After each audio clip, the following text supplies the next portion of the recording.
আজকে আমি একটা তোমাদেরকে জিনিস দেখানোর জন্য আমি ব্লগটা করছি। তো কি দেখাবো বলি। আগের বছর আমার দাদা পুরীতে গেছিলো, তো এখান থেকে আমাদের বাড়িতে পুজো হয়, রথযাত্রার পুজো হয়। তো সেটাও নিজের আঁকা ছবিটাই করতে। এখন হচ্ছে পুরীতে গিয়ে পুরী থেকে জগন্নাথ ঠাকুর এনেছে, ও বাড়িতে পুজোটা করবে। এবার মূর্তি দিয়ে পুজোটা হবে প্রথম। তো পালিশ করেছে, মানে ওইখান থেকে আঁকা ছিল, পালিশ করা আছে। তো পালিশ করে ও আবার নতুন করে এঁকেছে। আমি তোমাকে সেটাই দেখাবো, তোমরা শুধু দেখতে পাবো।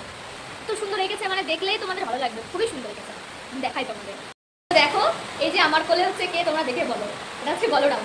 তো কি সুন্দর এঁকেছে, আমি এটা তোমাদের দেখাতে চাইছিলাম। দেখো খুব সুন্দর এঁকেছে, তাই না? তো এবার মূর্তি দিয়ে আমাদের বাড়িতে পুজো হবে। তো আমরা মূর্তি দিয়ে এবার পুজোটা করবো প্রথম।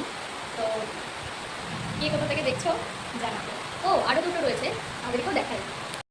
এই যে এখানে সুভদ্রা আর কৃষ্ণ আছে। তো আমি এবার পাশে বলরামকে রেখে দেবো। কি সুন্দর লাগছে, তাই না?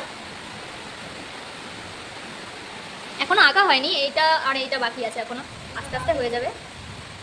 তো চলো আমি এখানে ভিডিওটা শেষ করছি। কেমন হয়েছে পুরোপুরি হয়ে গেলে সেদিনও আবার তোমাদেরকে দেখাবো কিরকম